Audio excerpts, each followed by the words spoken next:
Hello everyone and welcome to a brand new edition of GameTales, a show where we talk for about an hour or two about things that will inevitably get some people upset in the comments. But it's okay, we understand it.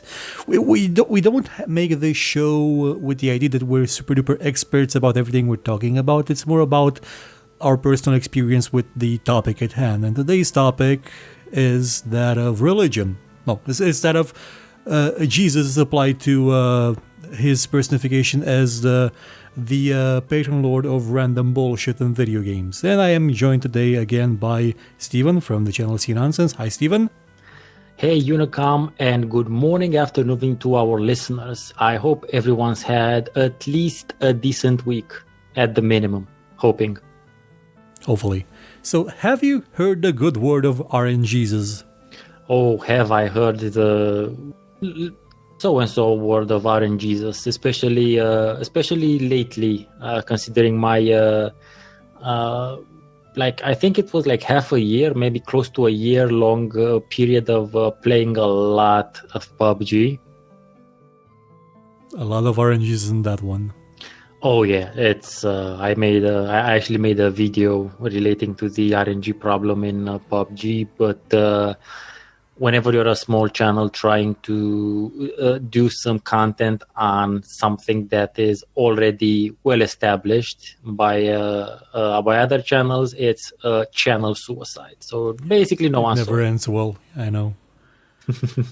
But we're not going to talk only about PUBG, obviously. The random number generation has a very old history when it comes to its relationship with gaming in general. Yeah, in many cases it is something quite positive. It is something that has enabled us to play games in interesting ways. In other ways that it can be quite annoying and absolutely dreadful. Yeah, you kind of think about it like this: as technology advanced, the level of happiness with randomly generated numbers has gone down. Yeah, but the thing is that the games that we used to have, like in a bit of the older days, seem to be a bit fairer in terms of RNG. Now, do you think this was because we didn't understand how it worked back then, or was it actually better? We're talking about video games. Yeah. I don't really know. I think there's been quite a bit of change in design philosophy over the past 20 or so years. That's for certain.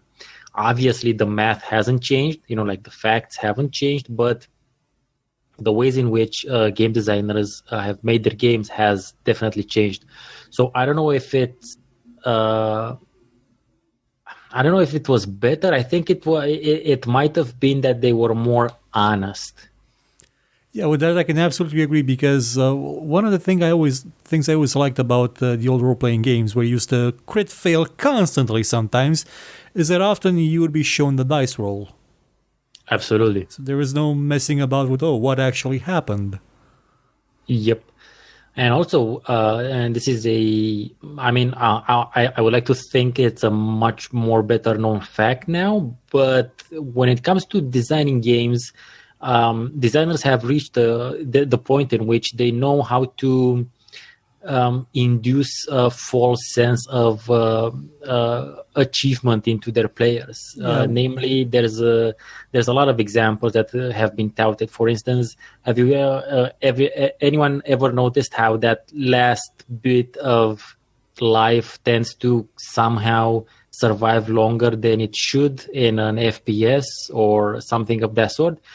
It's most likely because the designers made it so that it does literally last longer than it should have, in order to give you that sense of achievement.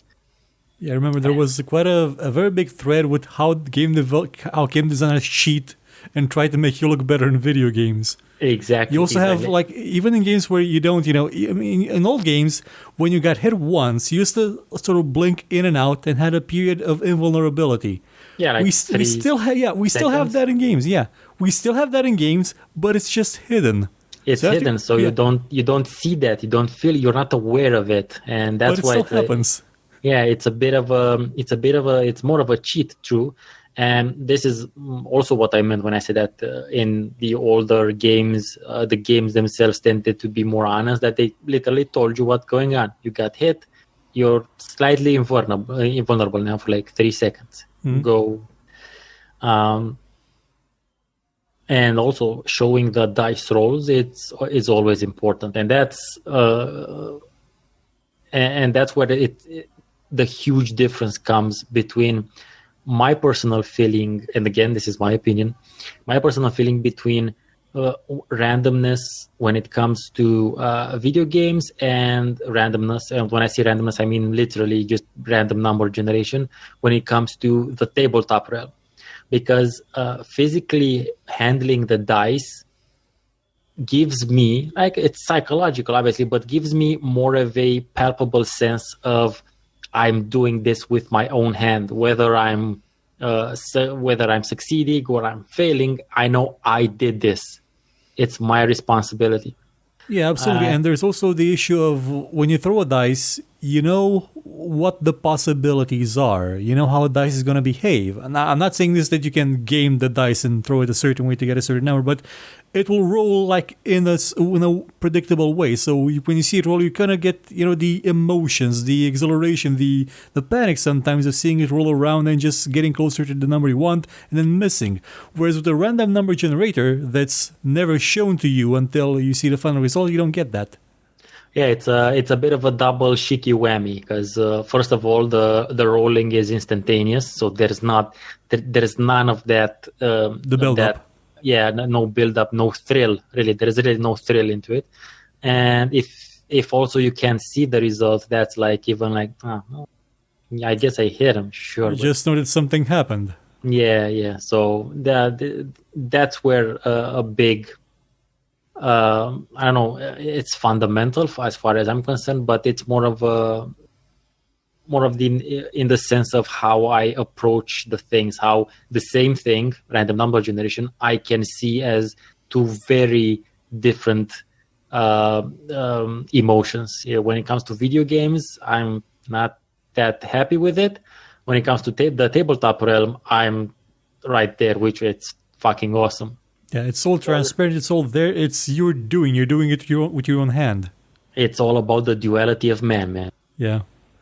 And it's also because tabletops are a bit more flexible in pretty much every way as compared to role-playing games on the PC or pretty much on any kind of video game.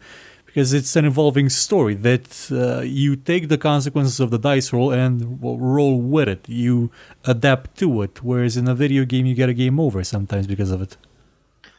Well, technically speaking, in the tabletop film, you get the game over sometimes from really botched dice rolls as well. Yeah, but I pretty much got an entire party killed because we decided to sleep when we shouldn't have, and then when a fight started, we all sort of rolled horribly. When there's like a chain of bad rolls. Or just this just couldn't get any shittier. But those stories tend to be the ones you tend to tell the most, and of insanely critical fails or like chain upon chain of bad decision with worse rolls. Oh, absolutely. In one session we had with two half-elves, and they used to constantly fumble. Like one of them shot himself with his bow in the leg so much that the DM just decided, it broke. And we explained that the god that was playing tricks on him broke the bow because he just got tired of him. And another one that stabbed himself in the foot so hard he knocked himself unconscious and was kidnapped by a wolf.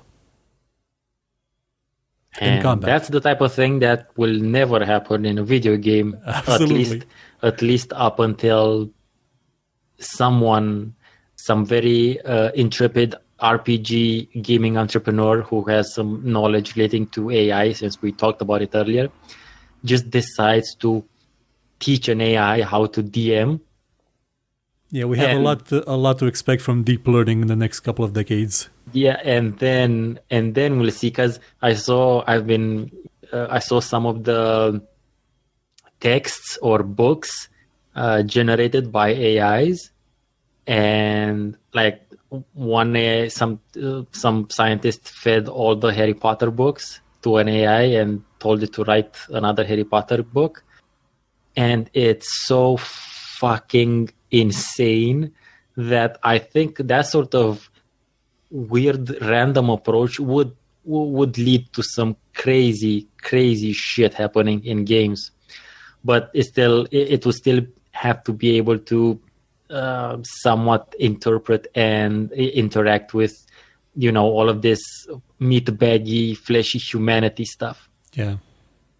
But up until then, get some live humans. They don't have to be in the same room. Thankfully, this is one point where technology is great. And actually roll physical dice, and write shit on paper with some form of dead animal or synthetic ink, and you'll feel the difference between that and clicking.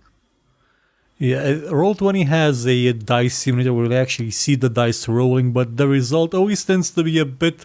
It tends towards being. How should I put it? It tends toward being in the middle. Average. Yeah, it tends to average. It's on a bell curve, probably. Yeah, and because real dice can always roll you can always roll a 4 50 times in a row, because sometimes it happens. It does, doesn't it? There's a saying from the Terry Pratchett books that 1 in a million chances happen in 7 out of 10 cases. The thing is that when it comes to, and this was like a well-known thing, when it comes to randomness and humans, there's an interesting thing is that we see patterns in everything. Yes, humans, we have evolved, and our bodies have evolved to see patterns, to recognize faces, to recognize sounds, to recognize basically anything that can kill us. That's why we're so good at recognizing patterns. And this is true for camouflaged animals and ominous sounds and food also. So we recognize patterns. Like that's what one of the many things that our brain has evolved to do. And I remember this was an interesting case when the first iPod shuffle mechanic feature was implemented, and it was completely random, or in as much as a random algorithm can be, because once you study it a bit more, once you know a bit more math than I actually know, and you probably, you realize that there's no real actual random anything. Everything at a certain point will have to respect some equation, some law, some way of creating that thing. But again, so they introduced the shuffle feature, and it was really random, which meant that some songs would play one after the other, the same song.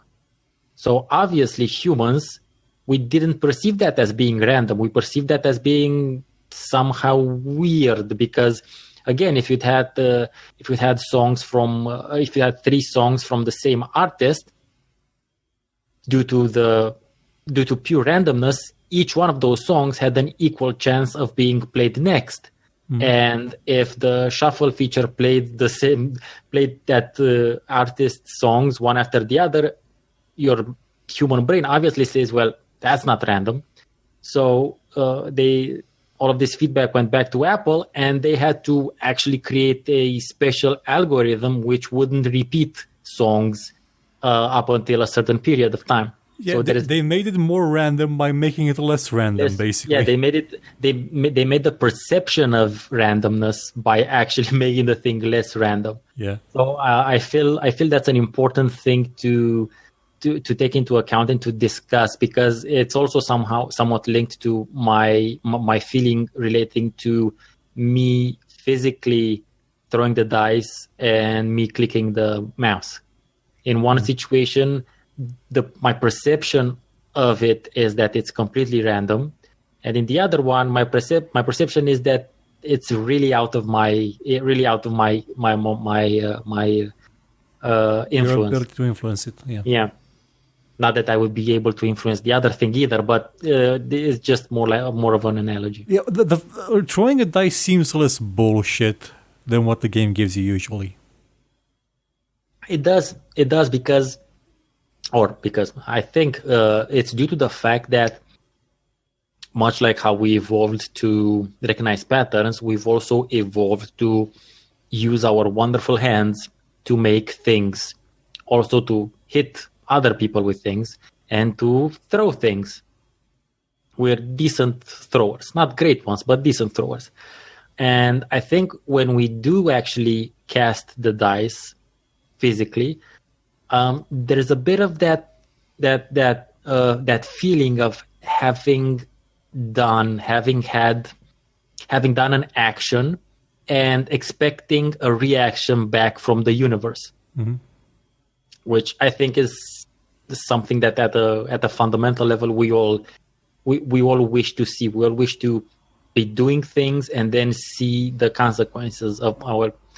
Usually we do things and hope for positive outcomes, but it usually turns out to be you do some shit and then you wait to see what turns up after it.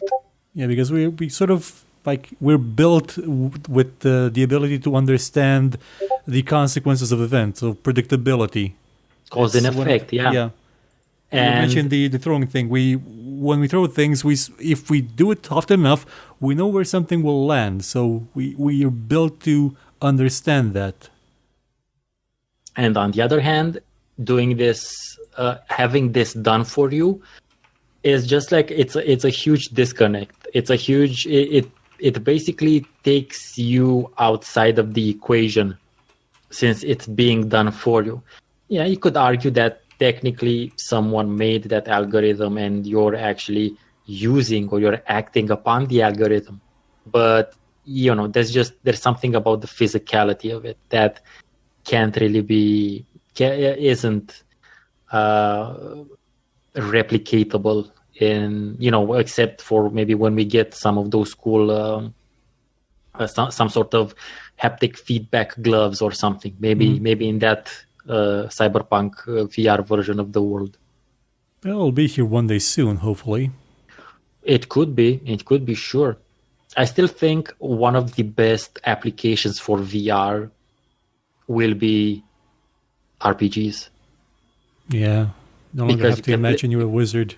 You can play you could literally play D&D or your choice of tabletop RPG, and you literally be the avatar that you're playing, and your party members will see that avatar. They won't see you. I think that's where the most promising. I mean, yeah, sure, there's survival horror and stuff, and I'm not a big fan. I'm not a big believer in 3D anyway. I think it's more or less a gimmick. Yeah, I don't think the technology is there, and the affordability isn't there for it to get to mainstream anytime soon. But if it is to get to mainstream, that's what I would use it for. RPG. You can imagine you put on the helmet and shit, and I put on the helmet and shit, and Raul can carry our shit, and we could get adventuring. Yeah. He would totally be the henchman. You know that, right? Yeah, I've played RPGs with him. He has his own way of playing them. He's a bit more direct. Yeah, well, as I said, he's gonna be. We can take him on as an apprentice. The Sorcerer's Apprentice. There you go. Yeah, he'll probably set himself on fire. Oh, probably. Come on, dude. We'll set him on fire. Willingly. Since we're talking about setting things on fire, there's one aspect of RPGs, some of them that use this kind of rule set that I really love, that ties very much into randomness, and that is the concept of wild magic. Okay. The idea that depending on how you cast a spell, there's a chance that something completely different will happen always. And usually there's a list of like 100 different effects. I was playing a while ago Dungeon Crawl Classics, where if you failed, I think it was a concentration check or something, something really horrible could happen. You could accidentally set the world on fire by miscasting a fireball. Instead of it being a fireball. No, instead of you don't want to set the world on fire, instead of just setting a fire in your heart. Anyone got that? Don't say it. We'll just leave it like that. Soon, October, month, all motherfucking month, guys, all of it, entire month. Yeah, it's gonna be bigly. I'm hoping we're not totally alienating our video gamers, because we're talking about tabletop so We'll much. get to those soon. Yeah, but you need to understand that all of this random number generation in modern games has its beginnings in the tabletop realm, and if you want to go even further than that, in war games. But relating to the wild magic, it's not that well known yet. Not well known yet. No, not well known now. But in the first edition of D&D, when you drank potions, there was always a chance there was a random effect that they would fuck you up, regardless of what the potion did. And they piled upon that one. If you combined potions, then there were different other random effects.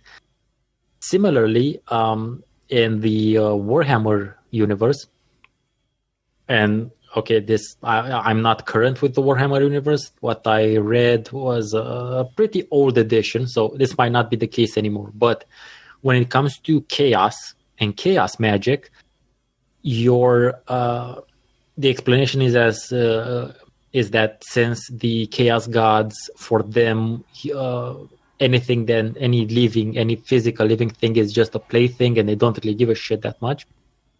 And again, they're chaotic. Whatever bonus, in air quotes, you would get from them would be random. So you could get super cool, like a very durable type of black chaos armor if you're a warrior, and not necessarily if you're a warrior, but if you're a follower of chaos, but you had the almost equal chance of being turned into a mindless sentient piece of tar or a chaos spawn, because again, as far as they're concerned, it's the same thing. They're just endowing their gifts upon their followers. For them, it's the same thing. But for your units, armor, mindless killing machine. Kind of tend to like the armor, but yeah, whatever works best. So that was something that's not here anymore, because I fear it would be seen as, again, quote unquote, unfair. Through randomness, technically would really be perceived as unfair. You have to be okay with that one, at least. But the only place where we still have that to a certain extent is permadeath in rogues and roguelikes. Mm-hmm. I think that's the last bastion of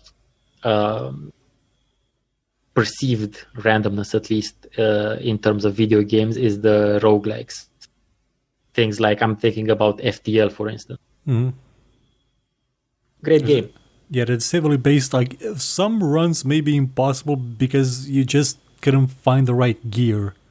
Yep, and that's just how the game is meant to exist and how it's meant to be played. I have their new game. I have the Breach game.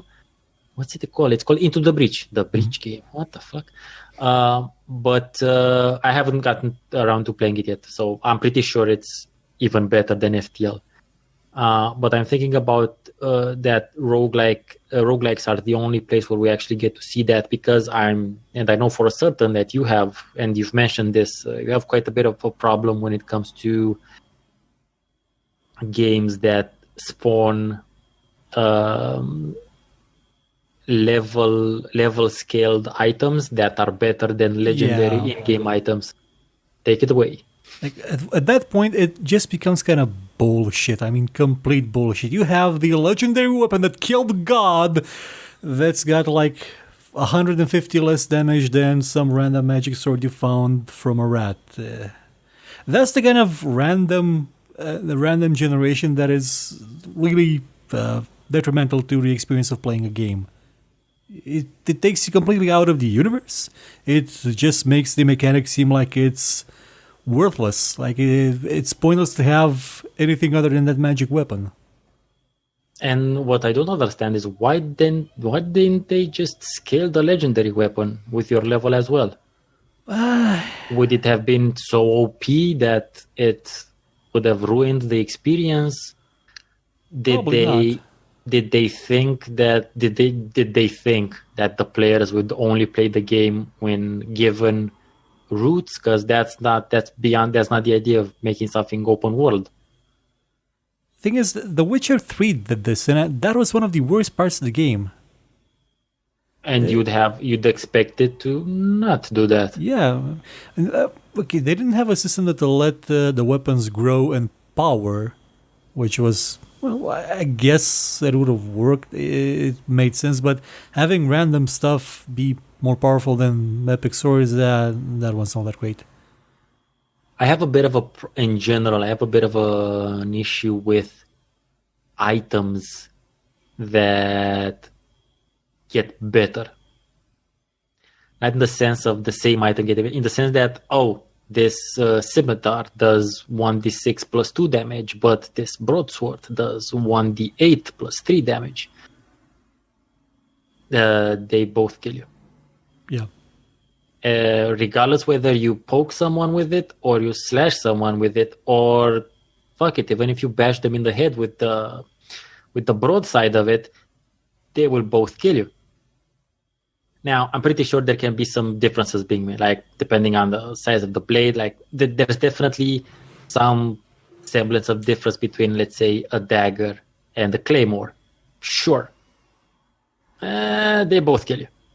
Yeah, and in D&D version 1, the daggers were basically the best choice because they were the fastest, and everything else was just the same. It does make sense for them to be the fastest or faster than everything else.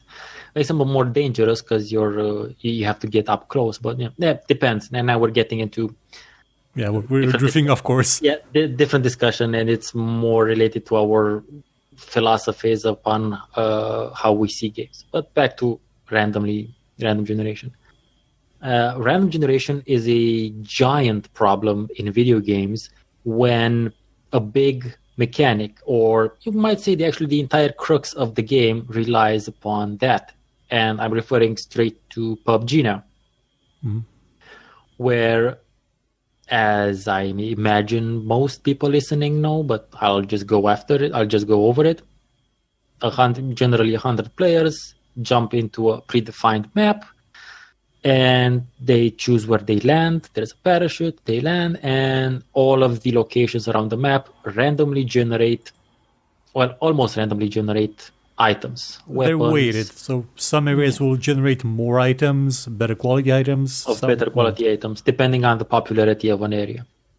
And that's like a major part of the game, because if you don't have at least decent weapons and or armor, preferably some armor also, in the first couple of minutes of the game, depending on where you land, odds are that you will run into people that have a Car 90 or Car rifle with an X8 scope that will shoot you before you even see them.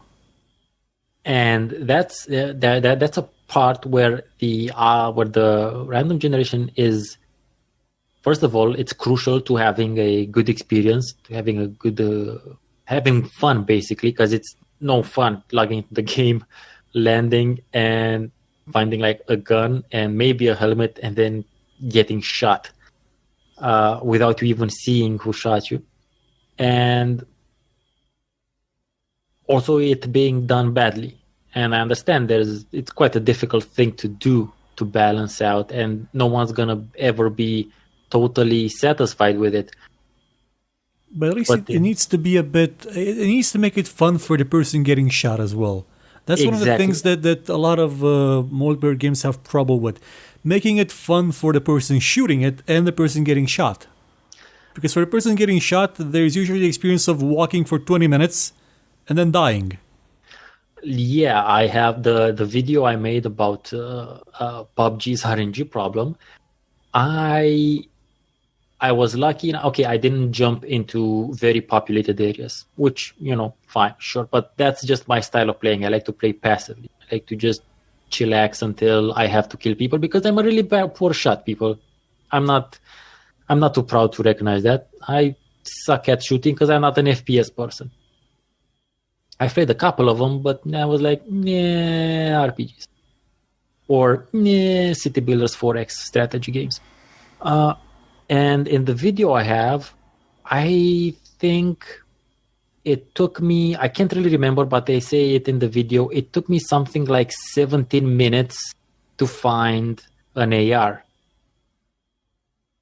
And I go through the entire video. I literally go what I did, where I went, what I looted, and what I couldn't loot. And it took me somewhere around at least a quarter of an hour to get an AR in PUBG. That's insanity. I went to, I think, 5 different locations by car. So when it's really bad, it's like soul-crushingly bad gameplay experience bad. On the other hand, and again, unfortunately, this isn't really a recent example, but Diablo 2 was pretty okay when it came to generating weapons, generating loot in general. Yeah, it was good enough. I mean, I'm still kind of disappointed that it didn't have the negative effects, because negative effects would have made choices a lot more interesting, but with what it had, it worked. You have a great point there. I think we talked a bit about that during our Diablo 1 discussion about the fact that in Diablo 1 some of the items had some negative effects also. But that's a situation where it did it well, and not only did it do it pretty good, but there was also the separate mechanic in game which allowed you to increase your chance of finding a magical item. Yeah, magic find. Everybody that played on Battle.net had as their first character a magic find sorceress. Everybody knew that. And that's at least that was one very solid way of allowing you to have more of that feeling that you're involved, that you're doing an action and you're getting something back from the universe. In this game, you're getting something back from the game, as opposed to just being a slave to whatever jumps out of the rat-filled nest you're just destroying. I think one of the first set armors that I found was Iranta's, I think, or Eisenhart's plate something. It was in the sewers of Ludgolain in a rat nest or an urn. Actually, I also remember that because it was a big part for me too. The first piece of armor set I found was the belt for Arctic furs. Oh, nice! Which is a great one to get actually, and it was in an urn in Ludgolain also. Yeah, that. So, I also talked about this with another person a couple of years ago, and that's where they found their first set item as well. I think there's something there. I think it was programmed to happen. There might be something there, or it's just simply down to the fact that I think it feels like there's way more shit to smash in Ludgolain in Act 2 than there was in 1, I think. Yeah, that is absolutely true. One thing is that the way Diablo 2 generated its items didn't feel like it was sort of suffocating you to replace your weapon and armor like every 5 minutes, which is something I see like non-stop in most modern RPGs. Take, for example, The Division. In The Division, you have weapons that have +1 damage, and we're talking about differences between the standard damage of a weapon can be in the hundreds. And the difference is +1. That's what you get. Like, it's a constant treadmill of +1, +1, +1, and never seeming like it's actually a noticeable improvement. Whereas in Diablo 2, you would get items that were maybe a lot more powerful than what you had, and actually made it worth it because it wasn't just the straight up damage, it was all the other stuff, the bonuses, the extra enhancements. Yeah, I see what you mean. And we might be able to put that down to something we mentioned in earlier episodes relating to how, first of all, design philosophy has changed, and also that gamers nowadays and players now, they seem to want and instant need gratification. Gratification, yeah, but also a sense of progression. Now, that ties a bit more into making the game seem like a treadmill, like you're always gaining, and it's not really a good feeling because you're never actually earning something that's noticeably better. I'm not saying it was done well in the situation that you're describing. I'm just saying that that's maybe the reason why. And if that is the reason why, then designers should really try to make it better. Because I'm guessing some people will enjoy that to a certain extent, maybe. But at the same time, I'm pretty sure some chunk of the gaming populace won't.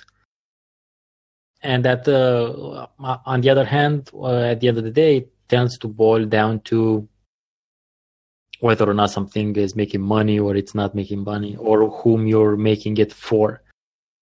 So there was a slight interruption because Windows decided I wasn't using my microphone anymore for some reason. Technical difficulties. So we were talking about...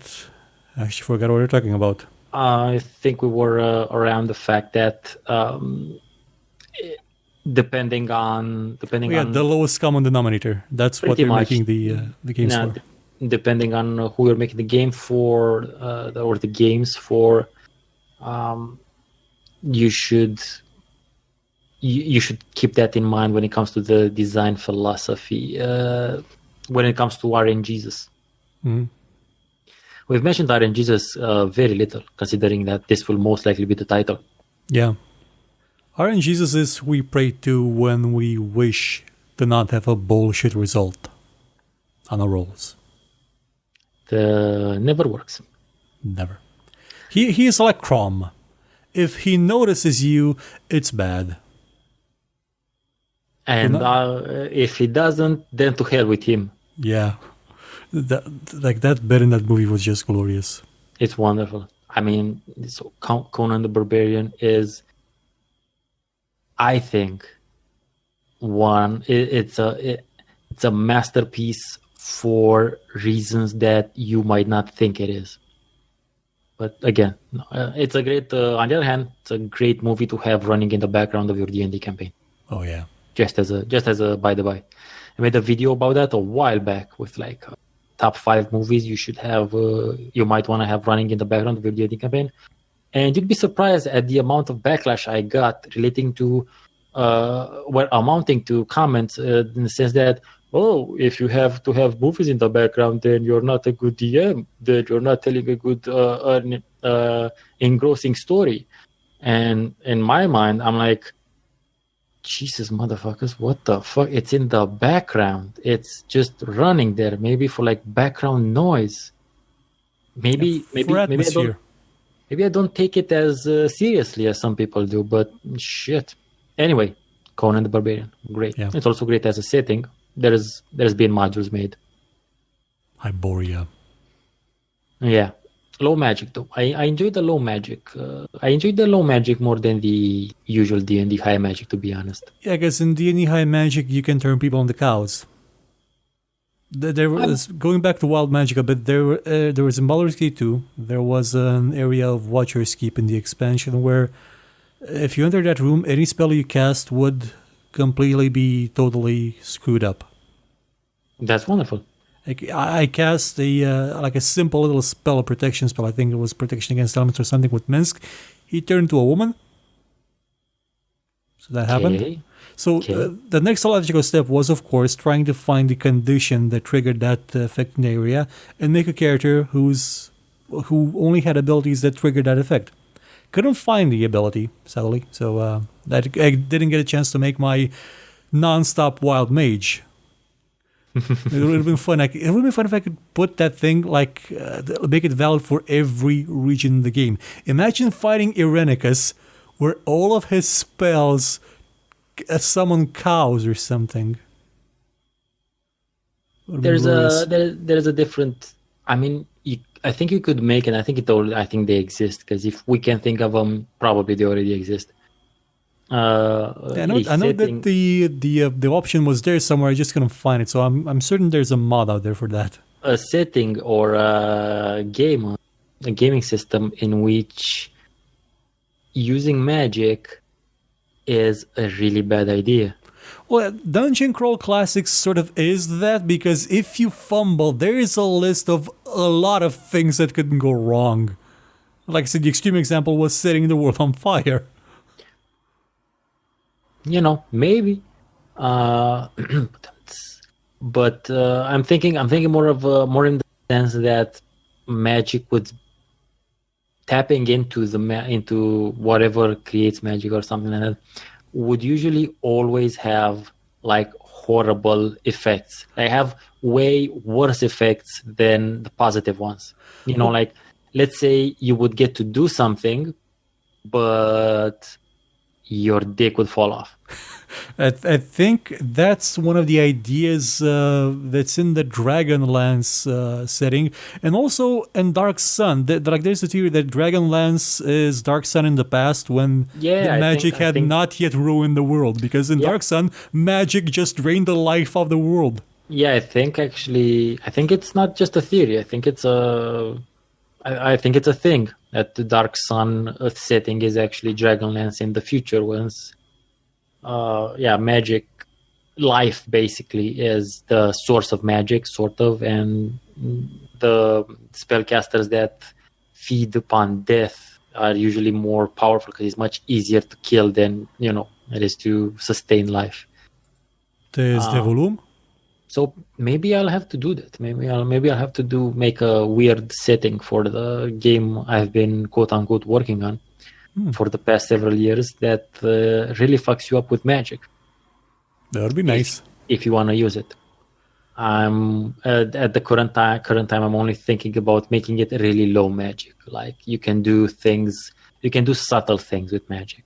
And if you try to do something that's maybe a bit more noticeable, things can go horribly wrong. No, it's just not within the realm of possibility for simple mortals to do shit that you can do in D&D at level 3 or something like that. Yeah, well, not yet, but you're gonna have expansions eventually. Power creep is a thing. Power creep is a thing, and that's and I think we can link that into random as well, into RNJesus, because power creep. Quick explanation, or I think did you have a? I think it's actually next week or this week. Oh, okay. Well, then you take it. Go ahead. If I believe you wrote it already, I hope. Well, no, I don't make scripts for shows because who has the time? But I did make a small video about it in the Gaming Codex a couple of months ago as well. Yeah, that's what I meant. I would hope power creep. You already had made a Gaming Codex about it. Basically, power creep is, you remember how, or you don't remember, but initially World of Warcraft had 60 levels, and then Burning Crusade you had 70 levels, and then Wrath of the Lich King you had 80 levels. That's basically power creep. Now you have 120. Yeah, the steady increase in stats, items, what your character can do. You spent like 5 nights trying to make that raid possible, to get the gear from Illidan, to get Illidan swords, and now they're worthless. I think they're not swords. I think they're what are they called? Daggers, sword blades, things. They're sword-like things. They're still cool. They're still cool to have, but now there's a demon hunter class now, so doesn't matter. You know that, right? Yeah, I know. Okay, so there's a demon hunter class, so you get to run around with those things in general. So that's like a very, very condensed and not great definition of what power creep is. And I think maybe power creep stemmed from the need to both offer some sense of progression and also a need to add on to the perception of randomness, of random generating things, because usually whenever you play the game long enough, again, since nothing was really random, you would start noticing various patterns. Like apparently, we just did now, and from 3 absolutely random examples, we found out that all 3 of us got our first piece of a set item in Act 2 of Diablo 2. Might be a thing. Granted, it's only 3 data points. It's very anecdotal, but you would tend to notice things like, oh, in this level I usually get this and that and whatnot. And power creep might also be a solution or a result of this, because they would need to add in more shit to make up for the fact that you would kind of get an idea of how things work, and then they just like switch it up a bit, but they would basically be the same thing. So, as I was trying to say before, I don't know, something weird is happening with my microphone that it's suddenly stopping. The creators of Mud, was Mud 1, if you don't know, was made sort of a prototype for the MMO role playing game as we know it. I think it may have been the first one of its kind. It was called Mud 1, so probably, yeah, it was first of its kind. They made it with an end level in mind. It was always supposed to have an end level because the idea was that people would progress through that journey of self-actualization and then go do something else. Like, they weren't meant to spend all their time there. They were meant to just be there for a short while and maybe just stick around as maximum level admins. Basically, when you ding max level, you became an admin and help other people on their journey. Whereas every other MMO just piled on more levels. Well, again, it has to do with, completely different time periods here and different aims for different goals, aims and goals for the games that we're talking about. Because but the thing is that even the mods that came right after Mud 1 did the same thing. Like, they added more levels because more was better. Well, I believe people really enjoyed that. So at a certain point, you do give the people what they want. And during my time playing mods, it was basically kind of like being part of a message board way back when. You would get to know the people in the game and, strike up friendships and talk about shit and go raid. Wasn't really raids. Go kill some stuff and get some loot and do some quests and that sort of stuff. Everything being done in text mode. So, yeah, whilst initially, technically speaking, not most, but most of the tabletop games, let's say, had score or something of the sort. The fact that people enjoyed spending their time so much in the online realm changed the design philosophy and changed that. So yeah, what can I say? In some circumstances, it's a good thing. Change is one of those few things in life that is certain. There's change, and there's two more other certainties in life: death and taxes. So sometimes change is unpleasant and isn't great.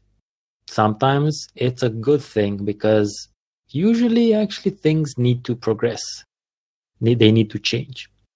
So coming back to video games, because my microphone is sort of doing awful things. The more modern ones, I mean, the XCOM kind of video games, specifically XCOM and Battletech. Did you have the chance to play the new Battletech game?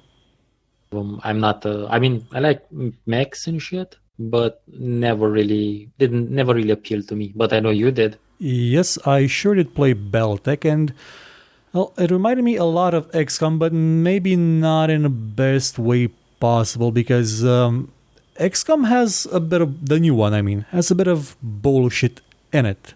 In the way that it calculates, well, it tells you it calculates odds, because it just flat out lies. It lies for effect. It lies so that you'll feel better when you actually make a shot. It does that quite often. But it also is a lot more tile-based than even the old ones, so you will quite often get very deceptive visual representations about exactly what is going on. So you'll have your rifle like pointed in the face of an enemy. You'll have like a 40% chance to hit,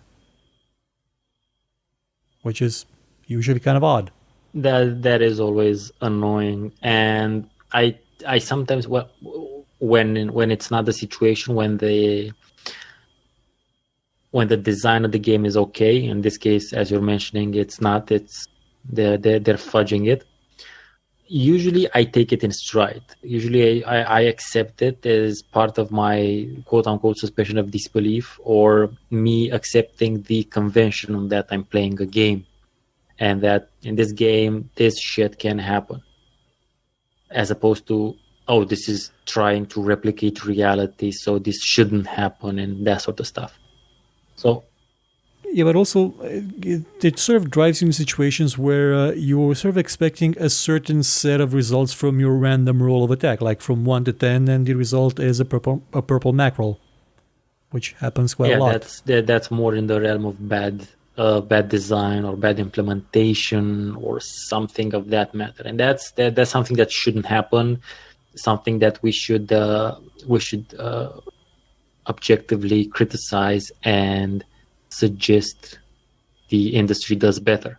Yeah, the reason I asked at the beginning if you thought that the older games were a bit fair was that I wanted to get to this example, the example of XCOM. The old XCOM, bullets, you saw them flying around. You see bullets sort of, well, don't see bullets, you see rays sort of flying around in the newer XCOM game as well. But in the old one, it simulated the path. So if you're right in front of an enemy, there was no place for the bullet to go then into the enemy. Okay. Whereas in this one, it can go pretty much anywhere, and BattleTech has the same problem. Because I was right in front of a giant gate with a pilot in a very big mech that had cannons horizontally mounted on the horizontally unmovable arms. Okay. Guess she was like 3 meters in front of the gate, and it was massive. Guess what happened when I attacked the gate with a laser? You missed? Yeah, so the laser went like at a 45-degree angle into the ground. Not even 40, I think it was steeper than 45 degrees. It just went right into the ground in front of the gate, which was kind of weird because it's a horizontally mounted laser on a horizontal arm.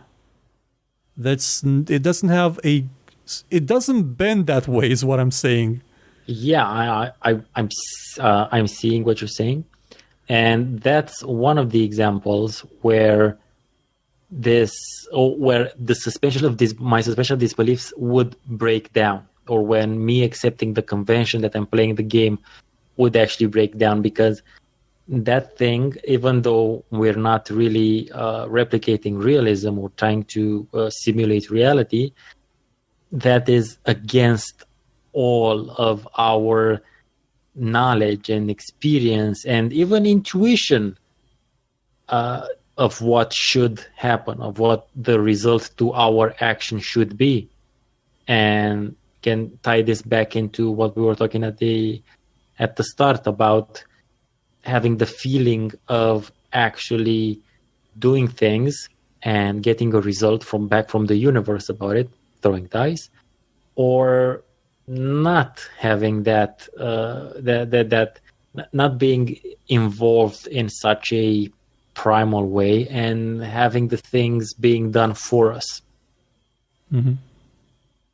So in those cases, yeah, definitely things should be different. Those exceptions should be thought of and maybe implemented differently and that sort of stuff. I don't know how is the rest of the game cool? Well, if they're ever going to solve the performance issues with it, so that it doesn't sort of overheat a PC worse than Rainbow Six Siege does or MechWarrior Online does, and they reduce the load times to less than forever, yeah, it could be actually quite good.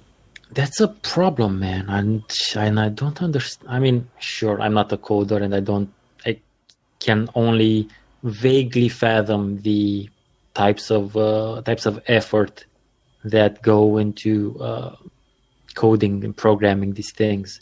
But this, I think this is another result of us now having access to so much computing power, is that some developers, not all of them, but some/most developers don't put the extra thought in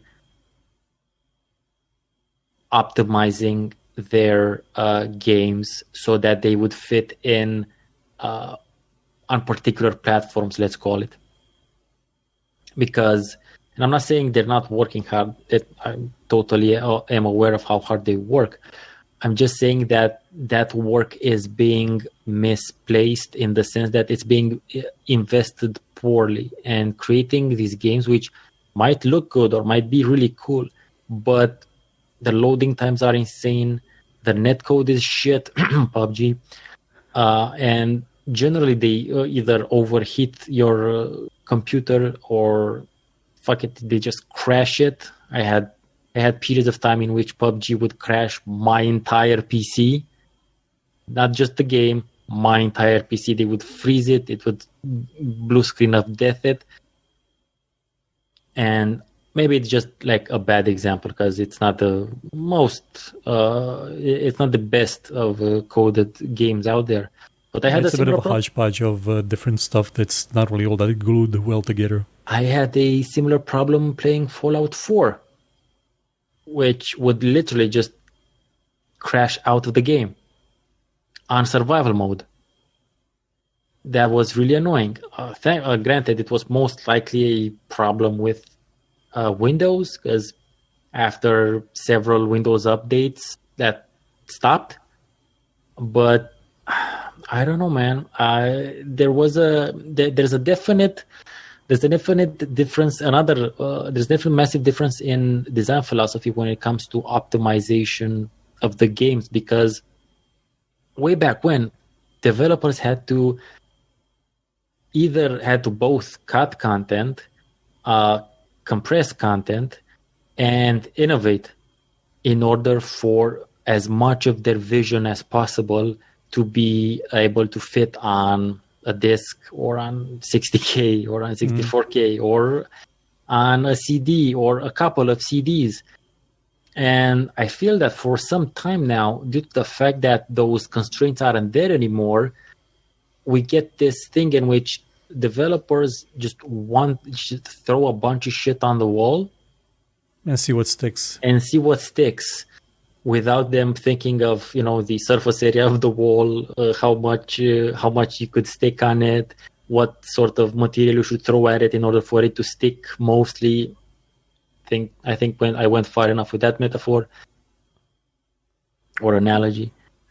So that's but again, sorry, that's a different tangent. But it does stem from the problem with RNG, and yeah, I think exactly in that case you described, both in XCOM and in BattleTech. Yeah, BattleTech.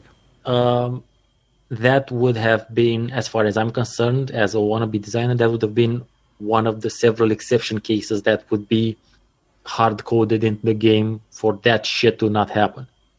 Yeah, it could have actually all been solved by using the same implementation that XCOM 1 had, the first one, which is the thing you're firing exists in the world, and you're not just seeing a representation of it. Like, that's one of the core differences between old games and the newer ones. The graphics are too detached from the actual game rules, the gameplay, the mechanics. I feel you. And I feel you, and I have no. I can only sigh and say that's how shit is being done now. Yeah. And hopefully that will change, or hopefully they will find ways of getting around. We already have ways. Problems. For example, PUBG, for example, every shot you take, that's an actual bullet you fire. You see it traveling. Whereas in something like Counter-Strike, you will see the impact of a bullet behind somebody when they move out of the way. Like the bullet passed through them. If you'd be able to see the bullets in PUBG, that would make aiming so much easier. Well, you can with the VSS or slower things. Yeah, sure, but that's just that is one of the main things that I really appreciate about the game is the ballistics of the weapons, which granted they change them all the time, but there's a definite cool factor relating to the fact that you need to take into account bullet speed and the fact that now they they decelerate and they do less damage the farther away, and they fall down on a curve and that sort of stuff. That's why I'm a pretty poor shot. Even in close range, I'm best at medium range. So it's better than the alternative of you aiming like right at the head of somebody, seeing the bullet, quotation marks, moving right at them, and just pass through the head and hit the wall behind them. That's kind of like some Bugs Bunny level shit. Yeah. That's what happens a lot in XCOM and Battletech and a lot of things. You just see things fired through through walls, through hills, and just do nothing. It would be cool if they'd use that for like comedic effect, like in like with Wile E. Coyote and the Roadrunner, when he's just like he's off the cliff and he's just waiting for perception to realization. Oh god, that actually happened in XCOM 2. There was an enemy that was still like floating in the air, okay. Even though I blew up everything on him, and he became invulnerable there. There was nothing I could do to hit him. I had to fail that mission because there was nothing I could touch him with. Well, that's a bug. Again, yeah. I mean, there will be bugs. That's a different thing. The thing is, if that was played in Iron Man mode, I would have been screwed so much. Yeah, that is annoying when you the hardcore settings. That is something annoying. Like you pointed out, if the game's going to screw me, at least let it do in a very entertaining way. Let it take me out to dinner first, and then turn me into a cow and explode me that way. Make it fun. Going back to the wild magic argument, wild magic wasn't positive. Half of it would outright murder you. It's like the deck of many things, which is if you ever want to get into tabletop gaming. Like as an amateur DM, give your party at the end of the campaign a deck of many things to draw from. Yeah, they will die. That's one way of fun. Yeah, that's one way of killing the party. Basically, if you give them a deck of many things, which I don't really suggest. It's just for those who don't know, the deck of many things is a deck of magical cards that are basically like wishes that are fulfilled. Like. Draw this card. Oh, you get a castle filled with the retainers and people who will work for you. You get another card. Oh, you're in the desert and no idea who you are. Get another one. Oh, you're haunted by something that's going to chase you for the rest of your life. Good luck. The deck of many things I think is modeled after tarot cards. I think, and half of them are positive and half of them are negative.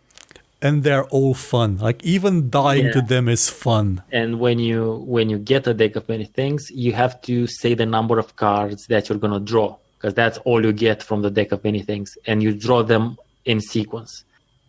And depending on your luck and the dice, some crazy shit can happen. Yeah. But again, that's more. I wouldn't suggest you start with that as a beginner DM. I would leave that for later on. Although we should make at a certain point, we should make at least one episode about tabletop games and suggestions for DMs. I have a couple of videos on that as well, but might be more useful in there. We'll see. Mm. Let us know in the comments if you'd be interested in hearing that, if you've been listening to this up until now. So, what do you think? Have you managed to convert people to the religion of RNJesus? I don't think so. I think we had a very not necessarily passionate discussion about it, but I think we had a very cool-headed discussion about it. And we explained both the pros and cons of RNJesus, because there's cons, a lot of them. Oh yeah. And I will hope that most people actually already have they either have an opinion about it, or we were able to shed some light on the differences between what old school RNJesus used to be, in the Old Testament, and what New Testament RNJesus is in the video games. I think that's the title. Old Testament RNJesus versus New Testament RNJesus. And I don't know. This was one of the by the way, this is episode number 10. I think so. we managed to get to 10 episodes, which is even though my microphone tried to sort of sabotage it. Apparently it's been working for a bit now, so we're good. We're safe. So this is episode 10. Hopefully let's say the same thing when we reach 100. If we do reach, old man then. If we do reach, I think we have to do something special at least for episode 50. If we get there, we're gonna have to think about it. Maybe you guys can have a separate Patreon reward for suggesting subjects for the GameTales. Yeah. So I don't know. Some people might be pro RNJesus and some might be actually con RNJesus. Some people have RNJesus Stockholm syndrome, where they will headcanon explain all sort of things to themselves so that it seems like it worked. For example, the thing in MechWarrior and Battletech was explained to me, well, maybe the pilot got overconfident and missed a barn that was right in front of her. Yeah, somehow. You see, that would work in the tabletop realm. Yeah. You could make an argument for that. You could see he was drunk. His brain didn't get proper blood circulation for a while. I don't know. The earth slightly moved. There was like a molehill underway, and then they were making tunnels, and then the foot just gave way a bit, and that's how you hit the ground instead of the. You can make that happen in a tabletop. In D&D especially, it works well because there are gods there. There's trickster gods that screw people. Also, the biggest god is the DM. So there's always shit that can happen totally random. So that's explainable. And that is the difference between my suspension of disbelief or accepting this whole idea of me playing a game and then that falling apart. I don't go that far. I don't go that far into explaining how that would fail. That shouldn't fail. That shouldn't happen. That's a glitch in the matrix, motherfucker. Basically. So at least with a DM you can discuss things with.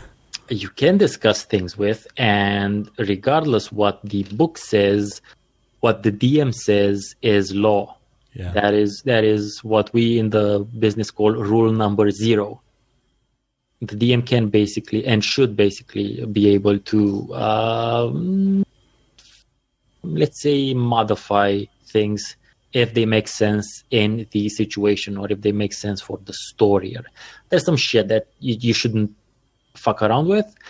But there's a lot of it that you should be able to just skirt past so that things flow better. We're gonna have to talk about this later. Mm. So, do you have anything coming up on your channel this week? No, I'm still in semi break. I really enjoy doing anything, to be honest. I enjoy recording the GameTales with you quite a bit. And I'm seriously thinking about doing this on my own as well, because it would take a bit of the pressure of actually having to make videos per se. Granted, no one will listen to my shit because it's just me, but I'm thinking of actually starting my own audio only podcast as well. Cool. Yeah, it's most like it's gonna be geek culture related. And since I stopped making movie reviews a while back, I haven't stopped watching movies or TV shows. I've definitely dialed it down a bit, more than a bit, because I've been having so many games. But there's a bunch of things that I would like to talk about. A bunch of